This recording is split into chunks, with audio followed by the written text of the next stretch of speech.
Nous allons aborder ce soir le parcours assez exceptionnel d'un résistant, médaillé de la Résistance, qui poursuivra sa carrière militaire jusqu'au sommet, puisqu'il deviendra chef d'état-major des armées, et il jouera un rôle particulièrement important lors de la guerre d'Algérie, et plus particulièrement dans la refondation de l'armée française qui a suivi ce conflit, et plus particulièrement encore dans la définition et la mise en œuvre de la politique de dissuasion.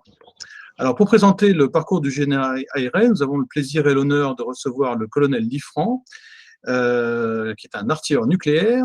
Il a servi dans plusieurs unités de l'artillerie, ainsi qu'à l'état-major des armées et à la direction générale des relations internationales et de la stratégie. Il est l'auteur notamment d'un article intitulé Redécouvrir Ayret, l'artisan de la force de dissuasion, paru dans la revue de la Défense nationale en février 2018.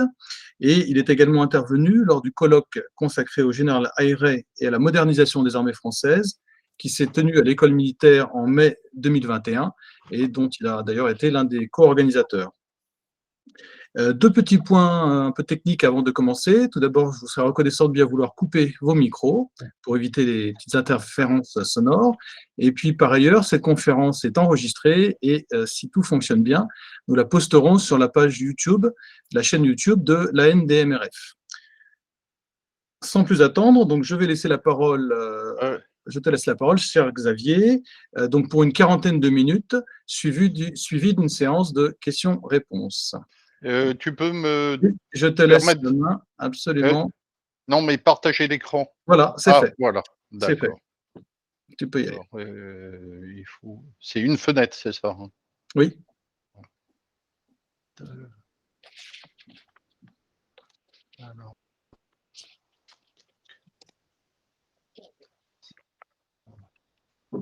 Alors, je vais faire un petit essai. Est-ce que, voilà, vous voyez défiler les diapos? Oui, c'est parfait. Oui, c'est bon. D'accord. Alors, bonjour à toutes et à tous et merci pour votre présence ce soir pour ce webinaire.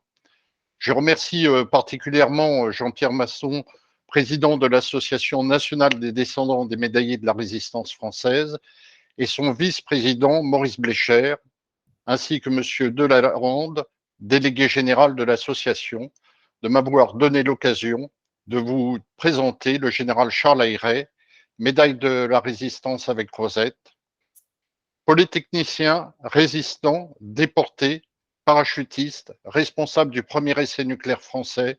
Il fut le premier chef d'état-major des armées de la Ve République. Issu d'une famille installée dans la région parisienne depuis plusieurs générations, Charles Ayret naît le 26 mars 1907 à Gassicourt, aujourd'hui Mantes-la-Jolie.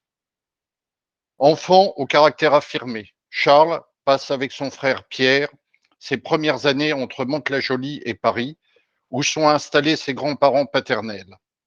À la fin de la Première Guerre mondiale, la famille Ayret s'installe à Paris, où le père Eugène Ayret travaille au laboratoire de la Sorbonne. Pierre et Charles grandissent dans un milieu ayant foi dans les sciences et les techniques et marqué par la recherche de l'excellence. Après une préparation au lycée Carnot à Paris, Pierre intègre major l'école polytechnique en 1919. Pour Pierre et Charles, le choix de Polytechnique et plus tard de l'artillerie, pour Charles, s'impose aussi bien par patriotisme que par attrait de la technique. L'adolescence de Charles s'écoule donc dans un milieu intellectuellement privilégié. Il est admis au lycée Louis-le-Grand en classe de 3e, bachelier à 16 ans, il intègre Polytechnique en 1926. Il choisit de servir dans l'artillerie à l'issue de sa scolarité sur la montagne Sainte-Geneviève. Après 2 ans à l'école d'application de l'artillerie à Fontainebleau, Charles Ayret choisit de servir au 32e régiment d'artillerie, équipé de canons de 75 et de 155 mm. Durant 3 ans, c'est dans un environnement figé dans le souvenir du dernier conflit mondial, tant sur le plan matériel que sur celui de la doctrine, que Charles Ayret apprend face à l'Est et au cours de manœuvres dans les camps de Champagne, les bases de son métier d'officier. Au 32e ERA, il retrouve le futur général Cony, médaillé de la Résistance, de la promotion 1925 de l'École polytechnique. Une solide amitié se noue entre ces deux fortes personnalités qui vont avoir leur destin lié, au moins jusqu'en 1945. Malgré des carrières différentes et parfois des divergences d'opinion, les liens d'amitié et d'estime restèrent très forts entre les deux généraux. Si la technique va marquer les premières années de carrière de Charles Ayret, il serait réducteur de la limiter à ce seul domaine. Il ne néglige pas pour autant les fondamentaux de son métier d'officier. C'est un lieutenant sportif et bon tireur. Dans un régiment d'artillerie hippomobile, il n'oublie pas d'être aussi un excellent cavalier.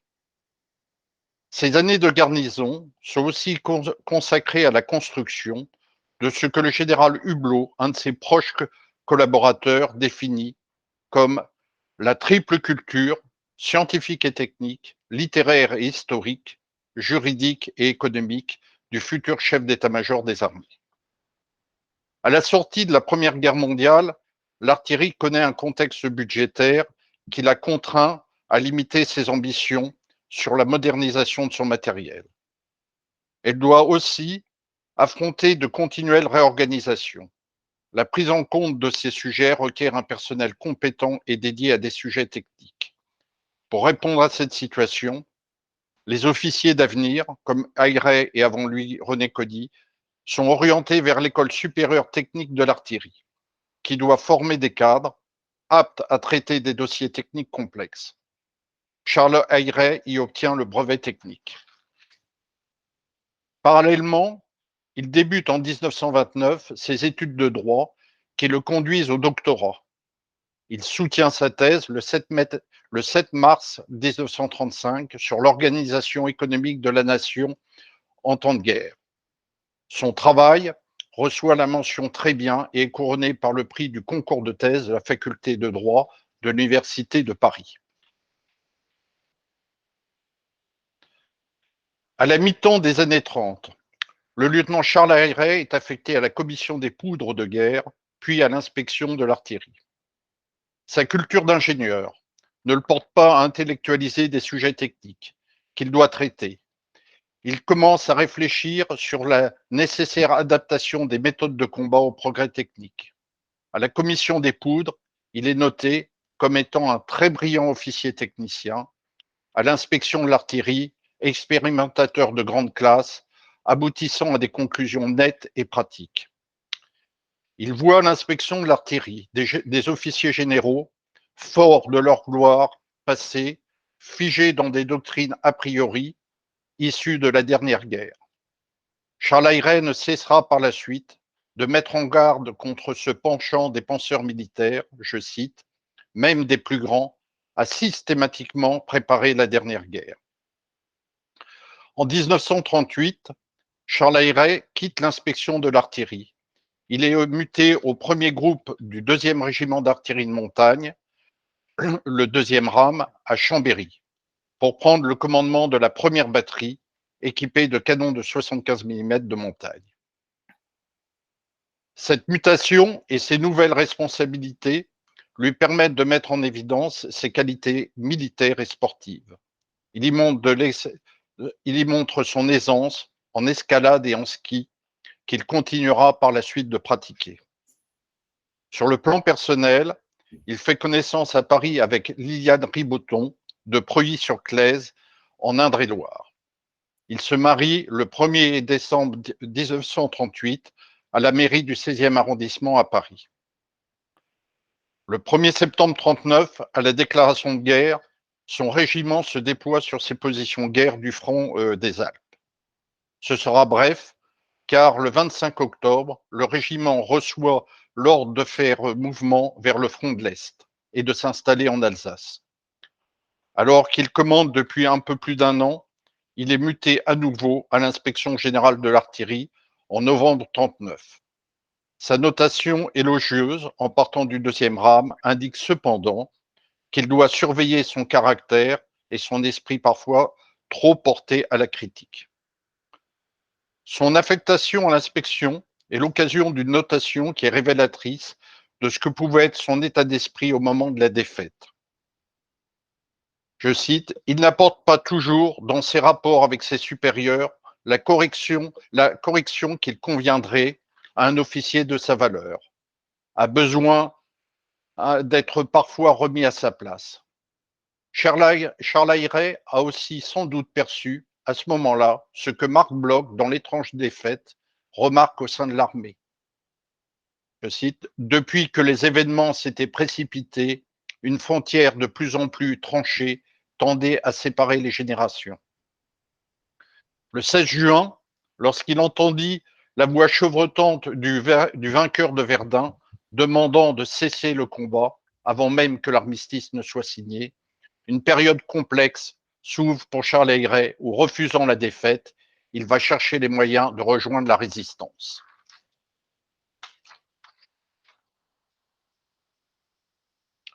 Comme tous ceux de sa génération, la guerre va transformer le destin de Charles Ayret.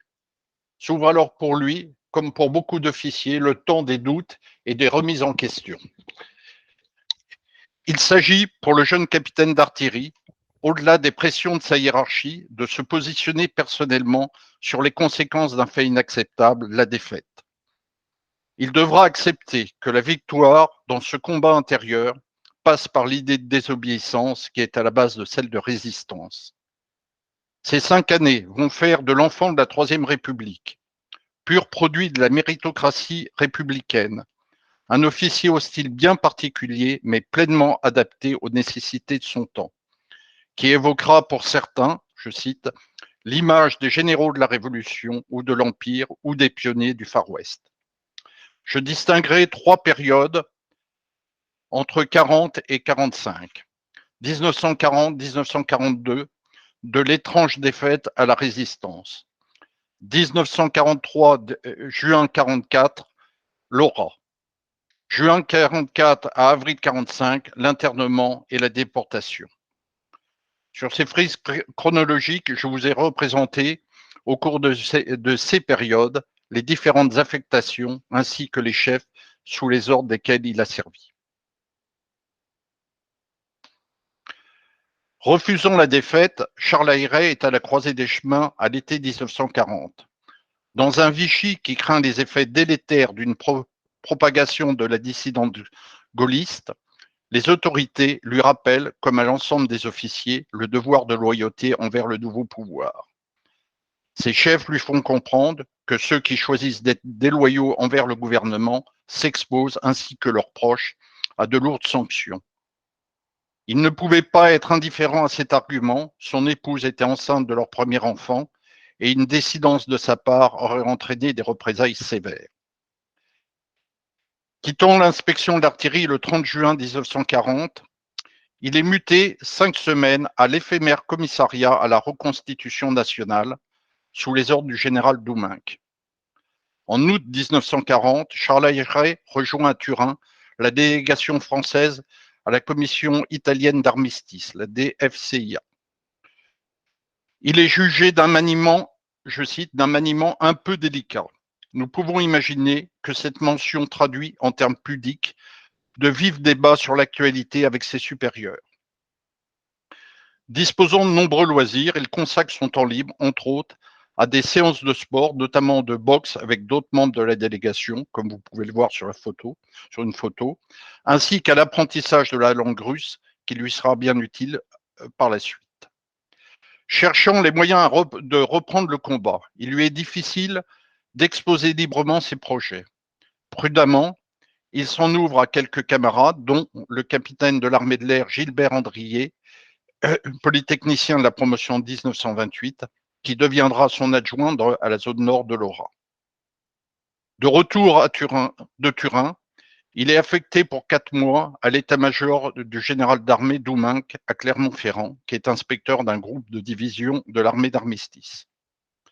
Charles Ayret retrouve René Cogny, qui est arrivé à Vichy en mai 1941, après une brillante conduite au feu en mai 40, et surtout une évasion particulièrement mouvementée. René Cogny participera sous les ordres des généraux Frère et Verneau à la création de l'Aura en 1943. Charles Ayret est muté en février 1942 au Centre technique d'information, le CTI, qui a pour mandat officieux de reprendre les travaux des états-majors des groupes de division qui réfléchissent à différents plans d'intervention en soutien d'un débarquement allié. Dans cette affectation, il rédigea une notice sur les conditions des opérations de guérilla dans les régions difficiles d'accès, sujet qu'il retravaillera par la suite. Il ne peut que constater que, déconnecté de l'actualité opérationnelle de la guerre et des intentions des Alliés, la faisabilité de ces plans se heurte à la modestie des moyens de l'armée d'armistice.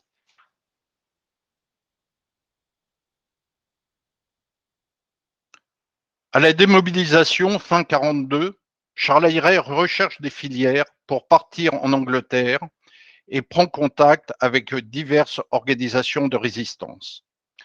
Après des discussions notamment avec René Cody, proche collaborateur du général Verneau, ainsi qu'avec des responsables de l'EMA comme les futurs généraux Zeller et Pfister, Charles Ayret s'engage dans l'ORA. Fort de ses convictions gaullistes, il aurait pu faire le choix de l'armée secrète, l'AS, mouvement de résistance gaulliste. Par réflexe patriotique, Charles Ayret refuse l'armistice de juin 1940, qui signifie l'acceptation de la défaite de la France, puis de l'asservissement que représenteront l'occupation et la collaboration. À ce titre, les convictions gaullistes du futur CEMA ne feront pas de doute. Cependant, en 1940, son gaullisme ne va pas jusqu'à franchir, pour des raisons personnelles déjà exposées, le Rubicon pour entrer en dissidence. Recherchant avant tout l'efficacité militaire de la résistance, il se méfie de certains mouvements qui ont une approche politique qu'il estime potentiellement porteuse de division. De ce fait, et raisonnant en praticien militaire, il juge sans doute que l'armée secrète, étant marquée politiquement, n'offre peut-être pas toutes les garanties d'efficacité qu'il cherche dans un mouvement de résistance. Cette même exigence d'efficacité militaire l'amènera dans l'action à dépasser ses préventions contre la politique et à comprendre toute la portée du gaullisme de guerre qui passe par l'unité de tous les mouvements. Début 1943, Charles Ayret, démobilisé, est embauché à la Société hydroélectrique de Savoie et travaille à l'aménagement des chutes du Vénéon en Isère. Il s'agit en fait d'un emploi de couverture. Membre de l'ORA, sous les ordres du général Pfister, commandant de la zone sud, il est chargé de mettre en place les maquis de Maurienne, en particulier celui de Albier-le-Vieux. En août 1943, il est nommé à Paris comme chef du bureau opération de la zone nord de l'ORA et adjoint direct de René Cony, commandant cette zone. Le 23 octobre 1943, le général Verneau, chef de l'ORA, ainsi que le commandant Cony sont arrêtés à Paris par la Gestapo. Le général Revers remplace immédiatement le général Verneau et Charles Ayret remplace René Cody.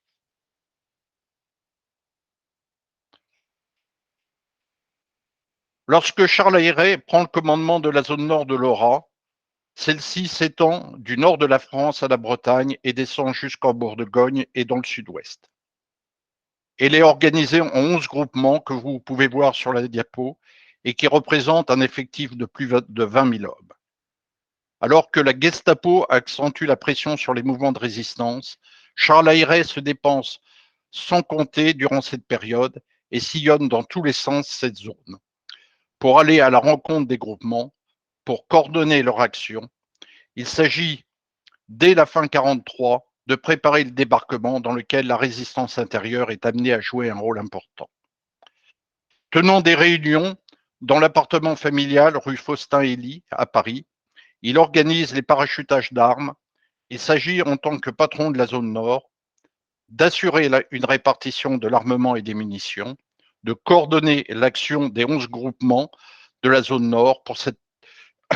Pour cette tâche, il ne dispose que de peu de moyens de commandement, si ce n'est des agents de liaison, avec tous les risques d'arrestation et de trahison que cela comporte. Veiller à ce que les groupements obéissent aux directives centrales de l'ORA, qui découlent de la directive du 16 mai 1944 du général de Gaulle aux forces françaises de l'intérieur. Alors qu'il n'est que commandant, il doit aussi traduire opérationnellement la vision stratégique de l'autorité politique et s'assurer que celle-ci est bien comprise par les échelons subordonnés. Pour Charles Ayret, c'est le premier contact avec des fonctions de haut niveau, de niveau supérieur, de commandement et de coordination, telles qu'il les connaîtra plus tard en Algérie et en tant que SEMA.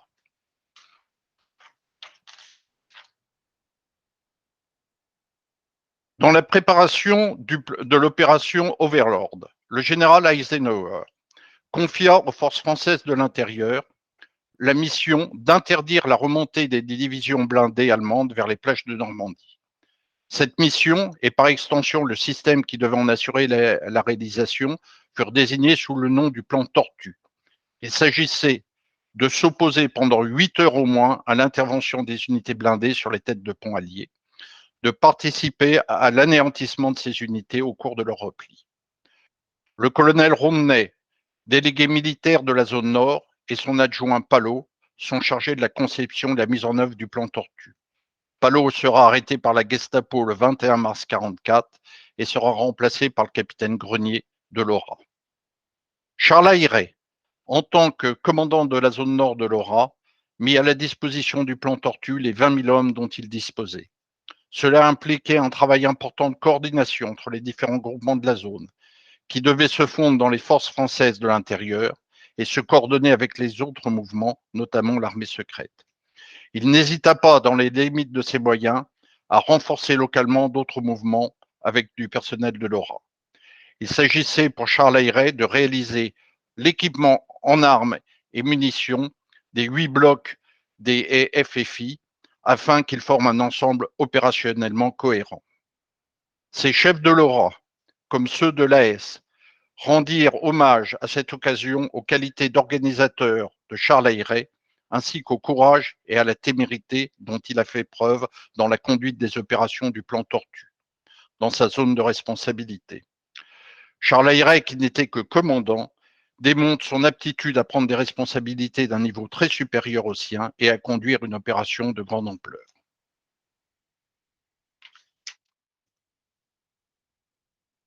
Début juin 1944, Charles Ayret est dans la région de Tours. Bien renseigné par Grenier sur le succès du plan Tortue, il trouve le groupement Aura Touraine-Anjou-Maine dans une situation difficile devant la pression allemande, infiltration des réseaux, manque de matériel. Charles Ayret remobilise l'ensemble pour faire attaquer par les forces mobiles du groupement les formations allemandes qui se repliaient. Alors qu'il se rendait au PC-Aura du commandant Madelin, chef du groupement en Touraine-Anjou-Maine, à Saint-Germain-d'Arcé, au sud de la Sarthe, le 14 juin, il tomba dans une souricière tendue par les Allemands suite à une trahison. Ils capturèrent Charles Ayret et d'autres membres de l'état-major du groupement, dont son chef, le commandant Madelin. Interrogé sur place, puis à Angers, il fut transféré à Fresnes. Pendant 2 mois, jusqu'au 20 août 1944, il y fut interné. Ce séjour était régulièrement interrompu par des allers-retours rue Lauriston, au siège de la Gestapo française, où il passa entre les mains des sinistres Lafont et Bonny. Soumis à un régime sévère et torturé régulièrement, il ne parla pas. Le 20 août 1944, il fait partie du dernier convoi qui quitte Paris pour les camps de la mort.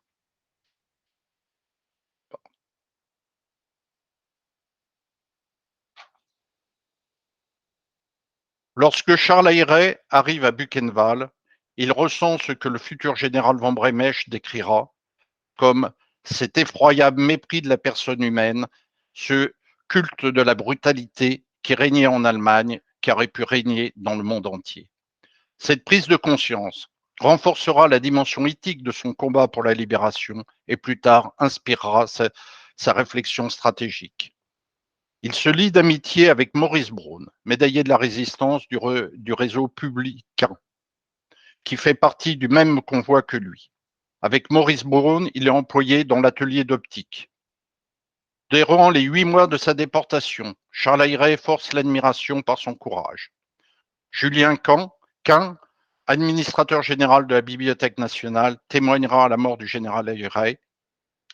Dans la masse des détenus, où il se confondait, il donnait un exemple par son calme, par sa volonté de se dominer dans les plus cruels moments, et aussi par l'attention qu'il portait à ceux qui avaient besoin d'un secours moral. Charles Ayret participe au comité des intérêts français, dirigé par Marcel Paul et le colonel Manès. Au sein de ce comité qui comptait une trentaine de groupements, Charles Ayret représentait l'Haut-Rhin. Il est à la tête du bataillon Marceau, un des bataillons du comité militaire qui participe à la libération du camp le 11 avril 1945. Après un retour effectué grâce à la mission du Vatican auprès de la première armée américaine, il arrive à Paris le 21 avril 1945 en compagnie de Maurice Braun et de Christian Pineau.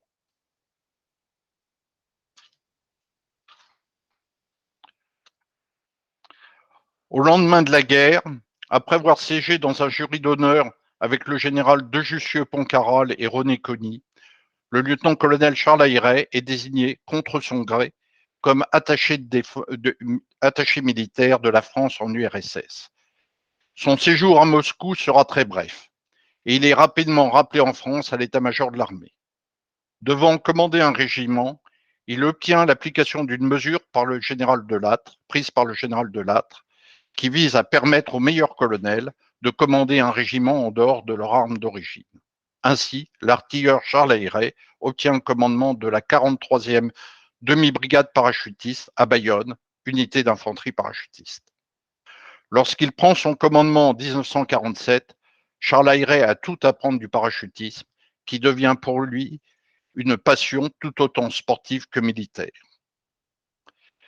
C'est dès l'après-guerre que Charles Ayret, fort de son expérience de la Seconde Guerre mondiale, commence à élaborer sa pensée stratégique. Il aborde la stratégie à partir des évolutions des armements. Après un premier que sais-je en 1948 sur l'histoire de l'armement, il rentre dans le vif du sujet du lien entre stratégie et évolution de l'armement en publiant en 1950 L'art de la guerre et la technique. Dans ce livre, Charles Ayret montre l'étendue de sa culture technique et historique, en particulier dans ses analyses de l'impact du progrès technique sur les stratégies allemandes et russes durant la Seconde Guerre mondiale. Enfin, à partir de cette période, Charles Ayret s'attachera jusqu'à sa mort à la défense de la mémoire de la résistance et de la déportation.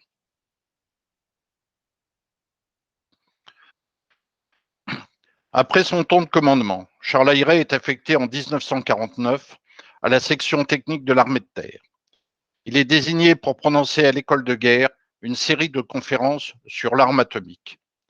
Dans ces conférences, qui seront les premières d'une longue série sur le sujet, il développe son raisonnement stratégique, il n'intellectualise pas la stratégie, il l'aborde sous son aspect le plus concret en chef opérationnel.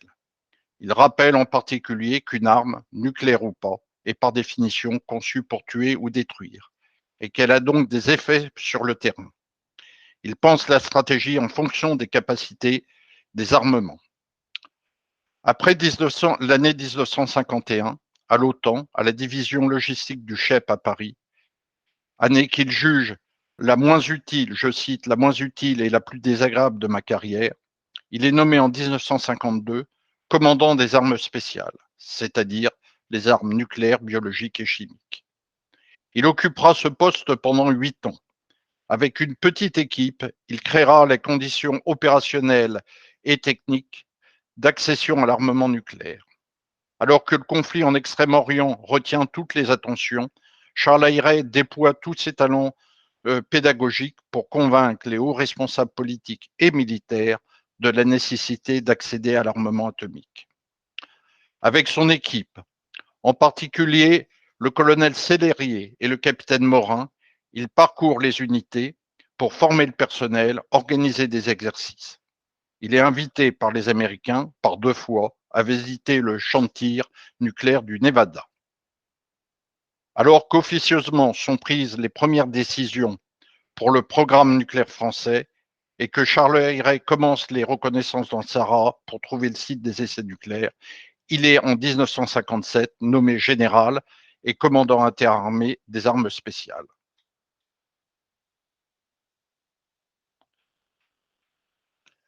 Lorsque le 13 avril 1960, peu avant 7h04, dans son PC avancé de Reagan, Charles Ayret chausse ses lunettes de protection pour observer la première explosion nucléaire française. Il note simplement qu'il verrait, je cite, dans le ciel si 4 ans, et pour certains dont j'étais beaucoup plus, d'efforts avaient servi à quelque chose. En effet, c'est à partir de 1956 que des décisions tenues secrètes jusqu'en 1958 sont prises pour pouvoir réaliser le premier essai nucléaire français en 1960. Le CEA, avec une équipe dirigée par le général Buchalet, doit concevoir et réaliser l'engin. Les armées, c'est-à-dire le commandement interarmé des armes spéciales de Charles Ayret, à la charge de l'organisation générale de l'expérimentation. Le Sahara ayant été choisi comme lieu d'essai pour Charles Ayret, il s'agit de trouver l'emplacement le plus désertique avec les conditions météo les plus favorables, de façon à éviter des retombées radioactives vers des zones habitées. Une fois l'emplacement choisi, il doit construire en plein désert, sur une zone qui accueillera jusqu'à 10 000 personnes, militaires et techniciens du CEA, des installations techniques complexes. Le jour du tir, il voit arriver à Reagan une importante délégation venant de Paris, conduite par le ministre des Armées Pierre Guillaume. Charles Ayret, concentré, conduit l'opération. À 7h04, il voit à travers ses lunettes opaques un point d'une extraordinaire brillance. Gerboise bleue a réussi. Je cite, ce fut un de ces moments très rares et très brefs où tous les participants d'une même entreprise communient dans la pensée, quel que soit leur rang, leur grade, leur formation, leur culture et leurs idées. La réussite de l'essai provoque un enthousiasme général et tout le monde se congratule, ce qui vaut à Charles Ayret d'être embrassé, à son grand étonnement, par le ministre. Cet enthousiasme sera communicatif jusqu'à Paris, où le général de Gaulle félicitera Charles Ayret par le célèbre Hurrah pour la France et l'élèvera à la dignité de grand officier de la Légion d'honneur dans une promotion spéciale, dite promotion Reagan, honorant les principaux artisans de ce succès. Après l'explosion de Gerboise bleue et 8 années au commandement interarmé des armes spéciales, Charles Ayret demande un commandement opérationnel en Algérie. Il prend le commandement le 15 juin 1960 de la 2e division d'infanterie motorisée et de la zone est du Constantinois. Charles Ayret reconnaît qu'il aborde ce commandement en ayant des connaissances limitées du problème algérien, tant sa tâche aux armes spéciales l'avait absorbé. Cependant, ce qui est rare chez lui, il reconnaît dans son livre Général du contingent les doutes qui assaillent le citoyen Charles Ayret sur la réalité de la situation algérienne. Ces années algériennes furent, selon ses termes, je cite, l'histoire de l'évolution de ce doute et de sa transformation en certitude, à mesure que je pouvais me rendre compte par moi-même des différents paramètres du problème algérien. Commandant de division en opération, Charles Ayret considère qu'il a un rôle de combattant, de manieur d'homme et de feu. Pendant son année de commandement, sa mission sera d'assurer l'étanchéité du barrage tunisien appelé ligne Maurice, qu'il s'emploie à valoriser. Pas un seul détachement ennemi ne franchira ce barrage. Il se trouve dans la situation de combattre une guérilla qu'il a pratiquée en tant que résistant 15 ans avant. Dans Général du contingent, l'ancien résistant reconnaîtra l'estime qu'il avait pour ses adversaires et en stratège, il s'interrogera sur le sens de la victoire dans une guerre qui doit, je cite, résoudre le seul problème grave, celui qui a été posé par la coexistence sur le même sol de 800 000 Européens et de 8 millions de musulmans. De retour à Paris, d'une mission à Paris, le 21 avril 1961, Charles Ayret est prévenu dans la nuit du coup de force d'Alger, qu'il qualifie je cite, de splendides conneries. Il s'oppose au putsch des généraux, assure le gouvernement de son loyalisme et de celui des troupes de la zone est du Constantinois. À l'issue, il est nommé brièvement au corps d'armée de Constantine, puis commandant supérieur des forces en Algérie le 13 juin 1961. À ce poste, alors que les pourparlers déviants sont en cours, il aura principalement à combattre l'OAS et à préparer le désengagement des forces en Algérie. Le 19 mars 62, il signe l'ordre du jour numéro 11, annonçant le cessez-le-feu en Algérie.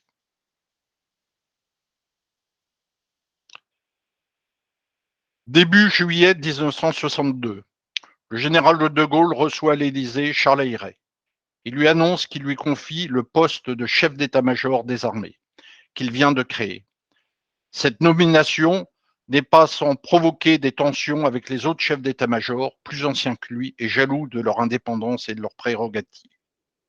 Charles Eyret a pour mission de conduire une série de réformes pour transformer les armées, après 20 ans de guerre ininterrompue, afin de les reconstruire autour de l'armement nucléaire.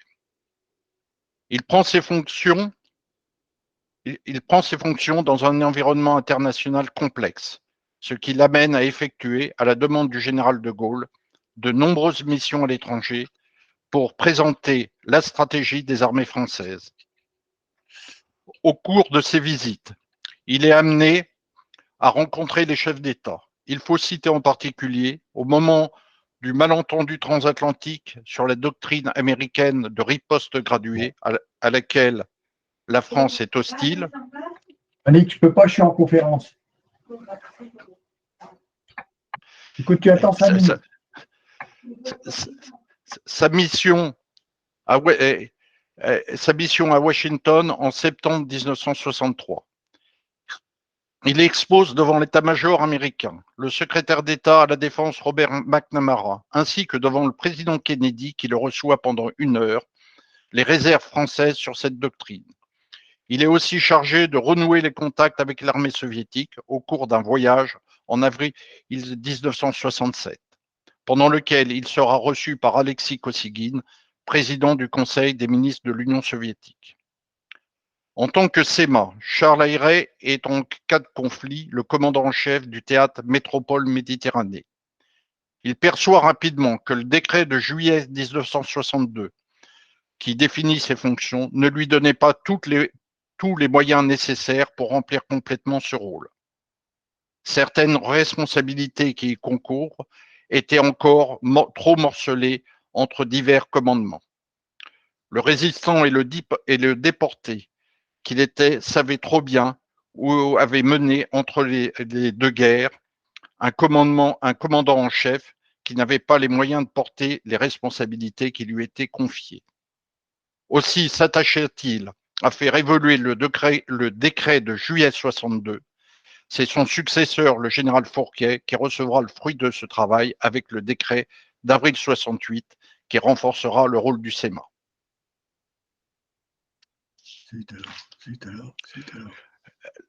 La réflexion stratégique de Charles Eyret est marquée par ce qu'il a vécu dans la résistance et en déportation. C'est aussi une réflexion éthique d'un chef militaire sur l'emploi de cette arme nouvelle. Il démontre à l'ère nucléaire l'inanité des conceptions classiques de la bataille et s'interrogera sur le sens de la notion de victoire. Ce parcours stratégique est jalonné en particulier par 4 textes: la conférence d'introduction à la tactique atomique de 1955, l'essai de stratégie nucléaire de 1959, l'opinion sur la théorie stratégique de la flexible response de juillet-août 64 et défense dirigée ou défense tout azimut de décembre 67.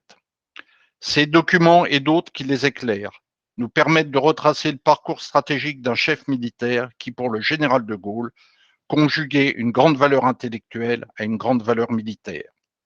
Nourri de son expérience dans la résistance et la déportation, ces textes mettent en évidence un refus de tout conservatisme et un rejet de toute doctrine a priori, l'inévitable transformation des armées, la volonté, l'ancien déporté qu'il fut, connaissait trop bien le prix de la perte de liberté. Seule la possession de l'arme nucléaire, par son pouvoir dissuasif, était pour lui le moyen d'éviter cette situation. La dimension éthique de la réflexion d'un chef militaire, connaissant le prix humain d'une guerre nucléaire, il met en évidence les responsabilités qui seraient celles des décideurs politiques et militaires et les invite à considérer la réalité d'une guerre atomique en dehors de toute intellectualisation. Charles Eyret n'était pas un inconnu pour le président de la République.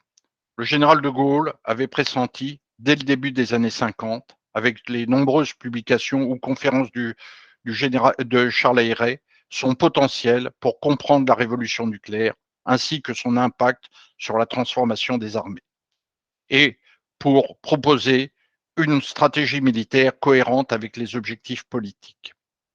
Il ne ménage donc pas ses encouragements vers son futur SEMA. Ainsi, le 25 avril 1960, après le succès de Gerboise Bleue, et alors que Charles Eyret va prendre son commandement de division, il lui fait transmettre par le général Ollier, chef d'état-major de la Défense nationale, son entière confiance. Celle-ci sera confirmée lors des événements d'Algérie. Le chef de l'État était sensible à sa loyauté et à son efficacité. Le 18 avril 1962, Charles de Gaulle écrit au général Eyret, au moment où il quitte l'Algérie: vous venez en métropole, votre destination y sera très, très importante. Cette phrase marque la grande estime dans laquelle le président de la République tenait Charles Eyret. Nous pouvons aussi constater que cette estime va bien au-delà d'une appréciation du chef de l'État envers un de ses subordonnés. Comme avec le maréchal Leclerc, auquel il écrit après la prise de Koufra en mars 1941, « Je vous embrasse », le général de Gaulle n'hésite pas à exprimer, ce qui est rare, ses sentiments au moment de la mort de Charles Eyret, lorsqu'il écrit à Michel Eyret que son père était, je cite, un fidèle ami et compagnon. Le 23 août 1964, le général Eyret, chef d'état-major des armées, célèbre à Mortemer, dans l'Eure, le 20e anniversaire du sacrifice de résistants de l'Ora. Le discours qu'il prononce à cette occasion montre non seulement son attachement à la mémoire des hommes et des femmes de la résistance, mais aussi à son esprit. Vous pouvez lire la phrase qui est à mon sens la plus importante de ce discours: une nation qui possède la volonté déterminée de ne point céder devant la force ne perd que rarement sa liberté. Cette leçon qu'il retiendra de la résistance irriguera sa pensée stratégique. En 1966, il rappelle aux élèves officiers de Koïtkidan qui découvrent la dissuasion nucléaire cette leçon apprise dans la résistance et en déportation. C'est aussi celui dont on sait qu'il n'a pas peur de mourir et qui, s'il est attaqué, est prêt à se battre, qui a le plus de chances de dissuader des assaillants éventuels, qui savent que sa réaction serait rapide et sûre, donc dangereuse. Charles Eyret restera fidèle jusqu'à sa mort à l'esprit de la résistance, mais aussi au monde de la résistance. Membre fondateur de l'Amicale des anciens de l'Ora, il reste très lié à ses camarades de résistance et de déportation qui constituèrent après-guerre son cercle d'amis très proche. Parmi ceux-ci, je me permets de citer deux de ses camarades de Buchenwald, Paul Baril et Henri Bailly. Henri Bailly qui créa le concours de la résistance et de la déportation avec Jacqueline Fleury-Marié. Je cite aussi Michel Hack, ami de résistance, déporté à Dachau, qui fut d'une aide efficace lors de la lutte contre l'OAS à Alger. Ses camarades de résistance et de déportation lui rendirent bien cette fidélité lors du dernier hommage à Vers-sur-Mer le 15 mars 1968. Je cite: « Tes camarades de résistance et de déportation feront en sorte que ton nom ne soit pas oublié, que ton exemple continue à nous aider, que l'amour que tu portais au travers de ton amitié et de ta camaraderie ne s'estompe jamais. » Je vous remercie de votre attention et je me permets aussi de remercier la présidente de l'association Charles Eyret, Corinne Eyret, qui m'a autorisé à utilisé pour cette présentation les photos de son grand-père qu'elle détient. Bien, je voudrais tout d'abord remercier très chaleureusement le colonel Liffrand pour cet exposé particulièrement intéressant et très dense. Avant d'ouvrir la session de questions-réponses, je voudrais juste saluer la présence de Gilles-Pierre Lévy, président de la Fondation de la Résistance, qui nous fait l'honneur de sa présence ce soir. Je vous propose maintenant de poser vos questions, d'entamer le dialogue. Vous pouvez juste cliquer en bas de votre écran sur le petit bouton qui représente une main pour signaler votre souhait de vous exprimer. Et voilà, donc la parole est à vous.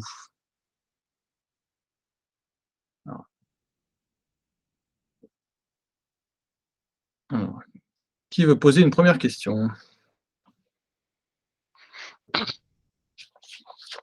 C'est toujours la première qui est la plus difficile. Bon, pour vous donner le temps de réfléchir, je vous pose une question, Xavier. Tu as indiqué que que l'expérience de la déportation lui a fait acquérir ou réfléchir à une certaine éthique qui l'a inspiré ensuite. Est-ce que plus globalement, donc, quelles sont les valeurs ou les expériences de la résistance et de la déportation qui l'ont guidé dans la suite de sa carrière, et en particulier dans tout sa réflexion sur la stratégie nucléaire? Quel lien on peut faire entre ces événements de la résistance et de la déportation et l'élaboration ou la mise en œuvre de la stratégie de dissuasion? Alors, une remarque générale, le général Ayrey, dans les archives qui ont été découvertes par sa famille, est une personne qui apparaît comme qui se livre peu, hein, qui donne peu ses sentiments personnels, mais parfois au détour de certains épisodes qui racontent, on perçoit ce qu'il peut ressentir. Alors, l'expérience, je pense que ce qui est fondateur chez lui, mais comme chez beaucoup d'officiers de sa génération, mais lui, ça va le marquer par la suite, c'est la défaite de mai 40. Et c'est vraiment, pour lui, par la suite de sa carrière, et notamment lorsqu'il accédera aux plus hautes responsabilités, c'est plus jamais ça. Et plus jamais ça, comment on peut l'obtenir, en particulier en possédant, enfin, en ayant l'armement nucléaire qui, par sa puissance exorbitante, justement, peut éviter cette guerre. Dans l'aventure atomique, donc le livre qui est paru juste après sa mort, dans l'aventure atomique, il dit très rapidement, il raconte très rapidement qu'il a côtoyé durant une manœuvre. Lui, il était jeune capitaine ou lieutenant, et le général Gamelin. Et donc, c'est aussi ce contact qu'il a eu avec un grand chef et qui est devenu un chef vaincu. Et je pense que lorsqu'il a accédé aux plus hautes responsabilités, il ne voulait pas être justement dans cette situation, du fait que on n'a pas les moyens de se défendre. Alors, de ce qu'il a retiré de la résistance, c'est la volonté. Il le dit aux élèves officiers de Koïtkidan, je reprends sa citation, c'est aussi celui dont on sait qu'il n'a pas peur de mourir et qui, s'il est attaqué, est prêt à se battre. Dans cette même conférence, il dit d'une façon un peu brutale, si on part à la guerre en pensant à sa femme et à ses enfants, on sera tué.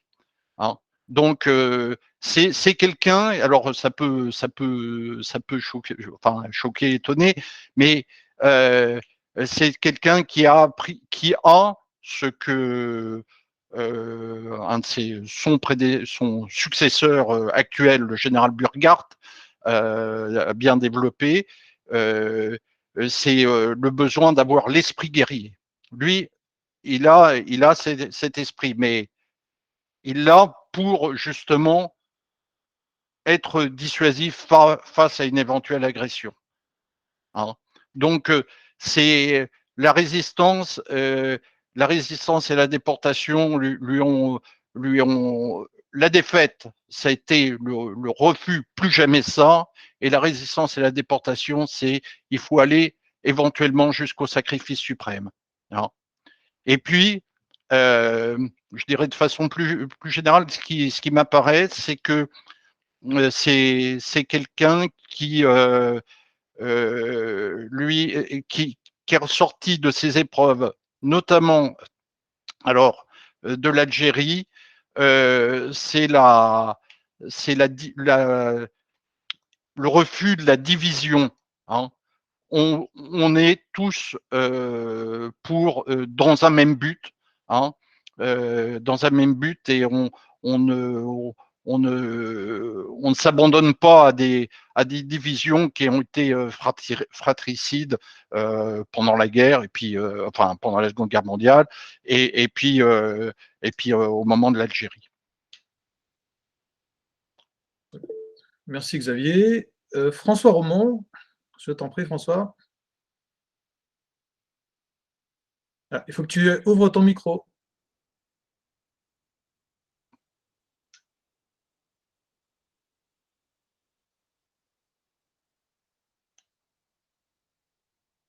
On ne t'entend pas François.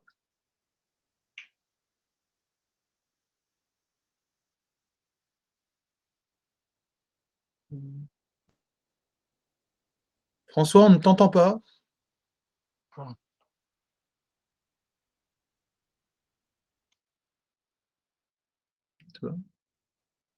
Tu entends François, Xavier? Non, pas du tout. Non, François, on ne t'entend pas. Bon.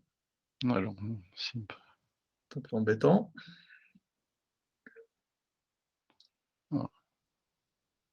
S'il y a moyen d'écrire la question. Oui. François, il y a un chat également, sinon. En bas à droite, il y a un moyen d'écrire un message parce que je crois que ton micro ne fonctionne pas.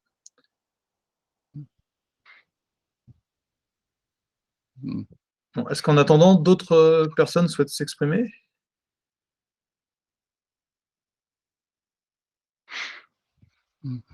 Non.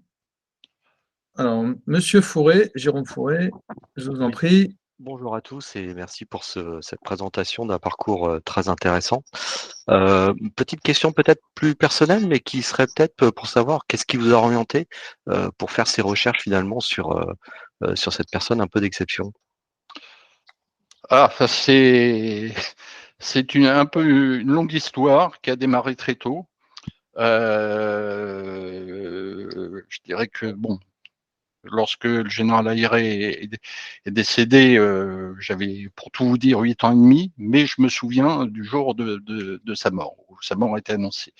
Et donc, ça m'a marqué. Et il se trouvait, enfin, je dirais plus sérieusement, que par la suite, mon parcours militaire a été quand même, a eu quelques points de rencontre avec le général Ayré, et notamment mon premier régiment a été le 32e régiment d'artillerie, comme le 32e RA a été le premier régiment de Charles Ayré. Mais ça, je ne le savais pas. Et je me suis toujours intéressé, donc je servais dans le nucléaire aussi, donc sur les systèmes d'armes Pluton puis Hadès, donc je dirais que c'était un point de commun avec Charles Ayré. Et puis, comme je m'intéressais à Charles Ayré, je cherchais des documents sur lui, et je me suis rendu compte que c'était très difficile d'en avoir, parce que Charles Ayret n'était plus connu. Alors c'est un phénomène qui, je dirais, qui n'est pas anormal, dans le sens, il est mort en mars 68. 2 mois après, c'était mai 68. Donc les lois de l'actualité faisant qu'un sujet chasse l'autre. Bon, voilà, on n'en a plus parlé. Mais ce qui m'a gêné, c'est de voir que toute l'œuvre, je dirais, stratégique qu'il avait fait, il a écrit quand même un certain nombre d'articles, notamment dans la revue de défense nationale, était ignorée, même dans l'armée. Et ça, une fois, j'ai discuté, j'étais à la direction générale des relations internationales et de la stratégie, avec une jeune collègue qui s'occupait des problèmes de dissuasion, et qui m'a dit, ah bon, dans l'armée de terre, est-ce que vous connaissez, mon colonel, des gens qui sont intéressés à la dissuasion? Ben, je lui ai dit, ben, il y a Charles Ayret. Ah bon? Et je lui ai fait découvrir tous les articles de Charles Ayret que j'avais plus avoir. Et donc, ce qui m'a amené à écrire un article dans la revue de défense nationale qu'a cité Maurice Blécher. Et donc, ensuite, cet article m'a fait rentrer en relation avec l'association Charles Ayret. Et Corinne Ayret m'a dit à cette occasion qu'elle avait découvert les archives de son grand-père. Et donc, ça a été l'occasion de faire, pour exploiter ces archives, de faire un colloque qui s'est tenu en mai 21 à l'école militaire et qui a été clôturé par le général Lecointre, à l'époque chef d'état-major des armées. Voilà. Bien, merci. Merci. Alors, François, nouvelle tentative. Ah. Alors, oui, François. François, on ne t'entend pas. Bon. Tu peux poser ta question par écrit si tu veux. Oh. Bon. Oh. Désolé, François, Oui. mon micro ne fonctionne pas. Oui, je voudrais juste préciser une chose sur puisque j'ai évoqué les archives, c'est sur la période de la guerre, il est dit, enfin, j'essaie de reconstituer le parcours, qui est parce qu'il y a peu de traces. Donc, ce que je vous ai cité, c'est souvent extrait de ces notations, hein, puisque il y a, enfin, dans l'armée, on se note souvent, ou un extrait de ces différentes citations, hein. Mais et ça, c'est propre, je dirais, à l'histoire de la résistance, hein, pour la période à partir de 43. Et ça, Charles Ayret, dans un article en 46, l'explique très bien, que c'est très difficile de faire l'histoire de la résistance parce que les résistants avaient eu une espérance de vie assez limitée et bien entendu ne laissaient aucune trace.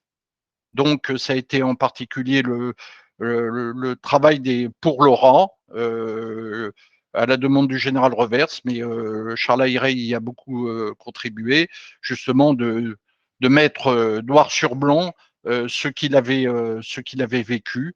Et il écrit dans le bulletin c'est un bulletin existence éphémère de la zone nord de l'Ora, que tout le travail qu'il a fait pour le plan Tortue et les autres plans aussi, hein, donc le travail de la résistance pour saboter les chemins de fer, etc. Hein. Donc c'est quelque chose, cette période est assez difficile à reconstruire. Hein. Monsieur Fourré? Oui, je me permets du coup de poser une autre question puisque vous parlez de cette période assez difficile à reconstituer que la période de la résistance. Justement, si peut-être que juste une question complètement ouverte comme ça, peut-être que vous avez trouvé malgré tout des choses dans les archives qui pourraient se rapporter parce que beaucoup de personnes sont parties, ne sont pas revenus et des camps. Je citerai par exemple le commandant Pierre Cano et le commandant du Garot qui lui a succédé sur la région parisienne. Et éventuellement, si vous avez trouvé des choses qui se rapportaient à la région parisienne et l'organisation de l'ORA dans la région parisienne sur la période de début 44, ça m'intéresserait. Voilà. Ben, je vous dis franchement, pas encore. D'accord, très bien. Pas encore. Hein. Alors, le problème, c'est que Charles Ayret est décédé à 61 ans. Hein, il allait avoir 61 ans. Et à une époque où finalement les résistants, les déportés ne parlaient, on parlait peu ou ne parlaient pas encore. Hein. Donc, comme je dis, il n'a pas eu l'occasion de, si je puis dire, d'organiser sa postérité. Hein. Donc, s'il avait vécu plus longtemps, peut-être qu'il aurait raconté plus de choses. Mais là, on a peu d'éléments. Hein. Ça, il faut reconnaître. Et d'autre part, à ma grande surprise, puisque j'ai cherché, j'en profite, puisque s'il y a des personnes qui ont des éléments sur cette époque, je suis preneur. J'ai cherché cet été, puisque j'étais en vacances dans le coin, justement en Maurienne, s'il y avait un souvenir de son action ou de l'action de Laurent. Et à ma grande surprise, je suis tombé sur des personnes qui s'occupent d'associations du souvenir, etc., qui ne savaient rien. Et le problème, c'est qu'on n'a plus de survivants, quasiment plus de survivants de cette époque. Merci. Monsieur Philibert? Voilà, j'ai mis le micro. Hein. Voilà. Ouais, parfait. Bonjour, et donc Bernard Philibert. Donc moi, je suis délégué dans les Yvelines, en fait. Donc je voulais répondre déjà d'une part à Jérôme Fourré, s'il m'écoute, s'il m'entend. S'il souhaite me contacter par téléphone ou par mail, je sais qu'il existe sur les archives départementales des Yvelines. Il y a eu un groupe de travail, mais alors je suis assez mal informé dessus. J'ai juste cette information, on va dire, entre deux portes. Mais il y aurait un groupe de travail sur la résistance dans la région. Alors c'est compliqué parce que, évidemment, l'Île-de-France, les Yvelines, tout ça, ne sont pas des départements qui existaient à l'époque. Donc Paris, c'est compliqué, c'était le Grand Paris. Et c'est vrai que je recherche de temps en temps des traces à droite et à gauche, ne serait-ce que de plaques, de monuments et autres, et je trouve rien en fait. Voilà. Alors que je suppose qu'on a quand même été ici, notamment sur les Yvelines, sur la fin de la bataille de Normandie. Il y a des éléments ici qui sont assez significatifs. Il y a à quelques kilomètres d'ici, dans un champ, il y aurait un char enterré sous la terre, enfin, un endroit particulier. Là, il y a un petit monument à côté. Donc, je pense que si ça l'intéresse de me contacter, on pourrait peut-être lier nos connaissances et arriver à un résultat. Voilà, ça c'est déjà un appel de pied, si je peux l'appeler comme ça. Sur la question, et peut-être avec je connais quelques personnes sur place, j'ai des copains d'école, en fait, puisque moi j'ai fait ma scolarité là-bas, j'ai des copains d'école dont les parents étaient résistants, et je vais leur poser la question, en fait, voilà. Ah. Oui. Alors, Charles Ayret, lui, a été 6 mois dans la zone de la Maurienne. Oui, j'ai compris ça, oui, effectivement. Ouais. Ça a été. Alors, je dirais c'était naturel qu'il vienne en Maurienne parce qu'il avait commandé sa batterie au 2e régiment d'artillerie de montagne à Chambéry. Il connaissait très bien la Maurienne de ce fait. Et juste avant la démobilisation, il était à Lyon. Et donc, naturellement, il travaillait, comme je l'ai dit, sur la guérilla en zone difficile d'accès, donc la zone montagneuse. Donc, c'était un sujet qu'il connaissait. Donc, il allait, je dirais, naturellement vers la Maurienne. Hein. D'accord. Hein. D'accord. Je pense que je vous contacterai, si vous me permettez, par téléphone. Oui. Et vous avez mon téléphone, n'hésitez pas. Oui. Et voilà, de toute façon, il y a qu'en se recontactant les uns les autres qu'on va arriver à tisser quelque chose de plus important, parce que si on reste tous dans notre petit coin, ça va être compliqué. Voilà. Moi, j'ai une autre question pour. Alors, j'ai Corinna en indication. Voilà. Oui, pardon. Voilà. C'est un pseudonyme. Oui, j'ai compris, j'ai compris. Votre association, vous l'avez créée quand? En fait, si vous voulez, j'ai perdu mon père, donc le fils de Charles Ayret, en 2016. Oui. Et en 2017, en bonne fille, j'ai commencé à ranger les documents personnels Oui. dans la maison familiale. Et je savais qu'il y avait beaucoup de choses sur mon grand-père dont on parlait peu. Donc, je me suis dit, bah, c'est l'occasion de rassembler tout ça. Et de fil en aiguille, ma mère m'a indiqué des espaces de la maison où il devait rester encore des documents. Et je suis tombée sur des cartons entiers. Et c'était sensible parce que c'est quand même quelqu'un qui a eu un poste important. Il y avait des documents qui pouvaient être encore très sensibles et classés secret défense, qui ont été apportés au décès de mon grand-père un peu rapidement à son domicile. Et conseillée par une amie qui travaillait à l'ECPAD, c'est-à-dire l'établissement militaire qui s'occupe de toute l'iconographie, des photographies, elle m'a dit, il faut que tu crées une association. Tu numérises tout, tu crées une association et tu partages avec les historiens. Donc l'association a été créée en 2018 et ça m'a permis de faire un gros travail de numérisation, de me mettre en rapport avec le colonel Liffrand et avec le ministère des Armées et de collaborer avec eux pour partager ces sources d'informations. D'accord. Voilà. Très bien, très bien. Et vous, de temps en temps, vous faites des réunions, enfin, il y a des réunions, il y a des informations, enfin, comment? Alors, en fait, c'est un club un petit peu restreint parce que ce sont des sujets sensibles. Oui.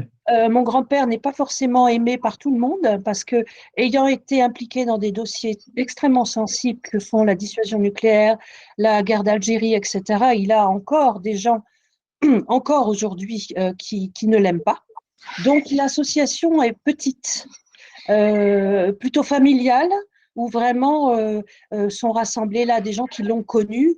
Voilà. Et donc, j'édite un bulletin trimestriel dans lequel je tiens au courant nos adhérents de tout le travail qui est entrepris. Vous êtes évidemment le bienvenu si vous souhaitez vous rapprocher de cette association, mais je reste volontairement discrète parce que je sais que tous les sujets qui sont abordés peuvent encore aujourd'hui être un petit peu brûlants. Je comprends. Voilà. Je comprends. D'accord. Et bon, bah, écoutez, je regarderai les coordonnées. Enfin, vous avez peut-être des Oui, coordonnées sur Internet. l'association Charles Ayret existe et son siège social se trouve à Vers-sur-Mer, c'est-à-dire le village dans lequel se trouve la maison familiale dont Charles Ayret avait lui-même hérité de ses parents. Et c'est là-bas qu'il est enterré. D'accord. Parce qu'il a eu le malheur de décéder avec sa femme et sa fille dans un accident d'avion. Et donc, ils sont tous les trois enterrés là-bas. Et ce sont ces camarades résistants qui ont offert sa sépulture. D'accord. Voilà. D'accord. Donc, il a dû croiser le père d'une de mes amies qui s'appelle Erschenroder, puisqu'il était, il était ingénieur nucléaire, justement, sur les programmes. Voilà. D'accord, Donc, d'accord. je lui en toucherai un mot, Avec plaisir. parce que peut-être qu'elle a quelques éléments qui pourraient enrichir la collection. Avec grand plaisir. Merci beaucoup. Voilà. Bon, je vais quitter la parole, je vais pas prendre la photo monopolisée. Merci. Monsieur Lévy, je vous en prie.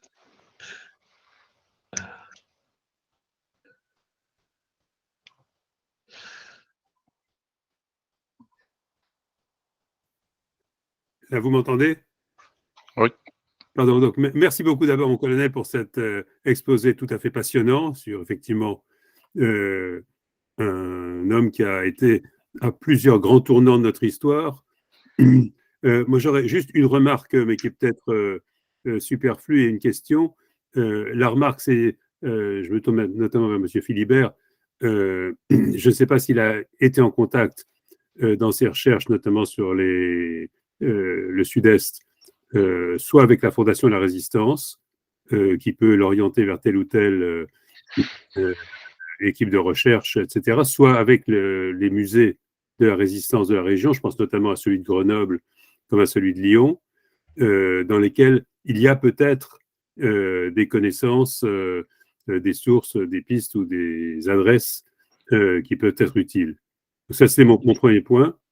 Mon deuxième question, c'est est-ce que Charles Héré a été lié au passage de la bombe atomique à la bombe thermonucléaire, ou est-ce que c'est la génération d'après? Merci. Alors, sur ce point, c'est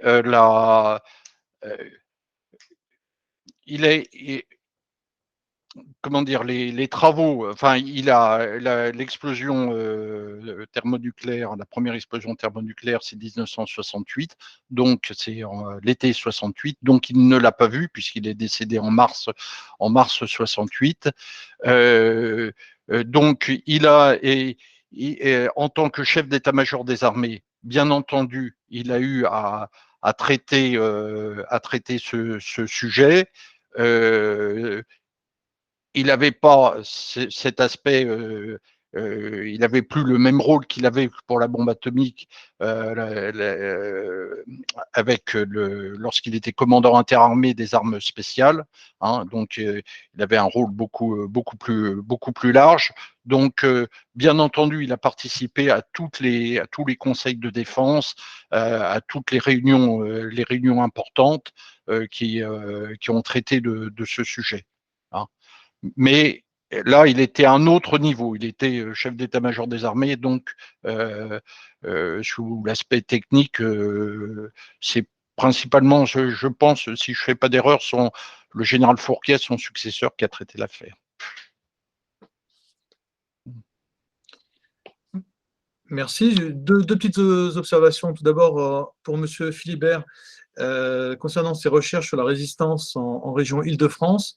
Je ne sais pas si vous connaissez, sur le site du Musée de la Résistance en ligne, il y a une exposition virtuelle qui est particulièrement complète sur la résistance en Île-de-France, qui détaille toutes les différentes groupes, unités et actions qui sont menées dans les différents départements d'époque. Et puis par ailleurs, j'ai pu téléphoner à François Romont, qui a dû nous quitter entre-temps, mais dont la question portait sur il n'avait pas très bien saisi le lien temporel entre guerre d'Algérie et les essais nucléaires conduits au Sahara. Peut-être si tu peux, Xavier, rappeler un peu la chronologie. Merci. Alors, comment dire, Charles Ayret est de 52 à 60 commandant des armes spéciales, bon, commandement qui deviendra interarmé. Donc, à partir de 57, il va en Algérie souvent pour reconnaître le site des essais, mais comme il le dit dans le général du contingent, il s'occupe pas de la situation en Algérie et il n'a pas beaucoup de connaissances sur le sujet. Il cherche pas trop à en avoir.